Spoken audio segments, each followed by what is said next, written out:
ನಾನು ಭಾಳ ಸಲ ಹೇಳಿದ್ದೀನಲ್ಲ, ಈಗ ನೀವು 2 ವರ್ಷ ಆಯ್ತು ಇದನ್ನ ಕೇಳಕತ್ತೀರಿ ಆಯಿತಾ. ಇನ್ನೂ 2 ವರ್ಷವರೆಗಂತ ಏನಾಗಿಲ್ಲ.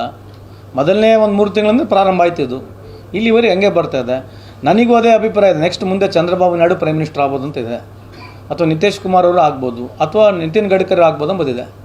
ನನಗೆ ಇರ್ತಕ್ಕಂಥ ಒಳ ಮಾಹಿತಿ, ನಾನು ಮನವಿ ಕೂಡ ಮಾಡ್ತಕ್ಕಂಥದ್ದು ಬಿ ಜೆ ಪಿಯ ಮುಖಂಡರುಗಳಲ್ಲಿ, ಕಾರ್ಯಕರ್ತರಲ್ಲಿ, ಸ್ವಾಮಿ ಸಾಕು ಮಾಡಿ ಸಾಹೇಬ್ರ ವಿಶ್ವಗುರುನ ಇಳಿಸ್ರಿ, ಬೇರೆ ನಿತಿನ್ ಗಡ್ಕರಿ ಮಾಡಿರಿ, ಭಾಳ ಚೆನ್ನಾಗಿ ಪರ್ಫಾರ್ಮ್ ಮಾಡ್ತಿದ್ದಾರೆ ಅವರು.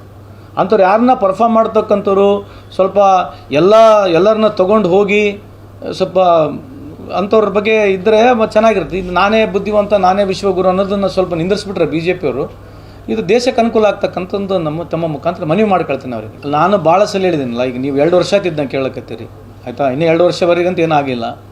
ಮೊದಲನೇ ಒಂದು 3 ತಿಂಗಳಿಂದ ಪ್ರಾರಂಭ ಆಯ್ತಿದ್ದು, ಇಲ್ಲಿವರೆಗೆ ಹಂಗೆ ಬರ್ತಾ ಇದೆ. ನನಗೂ ಅದೇ ಅಭಿಪ್ರಾಯ ಇದೆ. ನೆಕ್ಸ್ಟ್ ಮುಂದೆ ಚಂದ್ರಬಾಬು ನಾಯ್ಡು ಪ್ರೈಮ್ ಮಿನಿಸ್ಟರ್ ಆಗ್ಬೋದು ಅಂತ ಇದೆ, ಅಥವಾ ನಿತೀಶ್ ಕುಮಾರ್ ಅವರು ಆಗ್ಬೋದು, ಅಥವಾ ನಿತಿನ್ ಗಡ್ಕರಿ ಆಗ್ಬೋದು ಅಂಬೋದಿದೆ. ನನಗೆ ಇರ್ತಕ್ಕಂಥ ಒಳ ಮಾಹಿತಿ, ನಾನು ಮನವಿ ಕೂಡ ಮಾಡ್ತಕ್ಕಂಥದ್ದು ಬಿ ಜೆ ಪಿಯ ಮುಖಂಡರುಗಳಲ್ಲಿ, ಕಾರ್ಯಕರ್ತರಲ್ಲಿ, ಸ್ವಾಮಿ ಸಾಕು ಮಾಡಿ ಸಾಹೇಬ್ರ ವಿಶ್ವಗುರುನ ಇಳಿಸ್ರಿ, ಬೇರೆ ನಿತಿನ್ ಗಡ್ಕರಿ ಮಾಡಿರಿ, ಭಾಳ ಚೆನ್ನಾಗಿ ಪರ್ಫಾರ್ಮ್ ಮಾಡ್ತಿದ್ದಾರೆ ಅವರು. ಅಂಥವ್ರು ಯಾರನ್ನ ಪರ್ಫಾರ್ಮ್ ಮಾಡ್ತಕ್ಕಂಥವ್ರು ಸ್ವಲ್ಪ ಎಲ್ಲರನ್ನ ತೊಗೊಂಡು ಹೋಗಿ ಸ್ವಲ್ಪ ಅಂಥವ್ರ ಬಗ್ಗೆ ಇದ್ದರೆ ಚೆನ್ನಾಗಿರುತ್ತೆ. ಇದು ನಾನೇ ಬುದ್ಧಿವಂತ, ನಾನೇ ವಿಶ್ವಗುರು ಅನ್ನೋದನ್ನು ಸ್ವಲ್ಪ ನಿಂದಿಸ್ಬಿಟ್ರೆ ಬಿ ಜೆ ಪಿಯವರು, ಇದು ದೇಶಕ್ಕೆ ಅನುಕೂಲ ಆಗ್ತಕ್ಕಂಥದ್ದು ತಮ್ಮ ಮುಖಾಂತರ ಮನವಿ ಮಾಡ್ಕೊಳ್ತೀನಿ ಅವರಿಗೆ.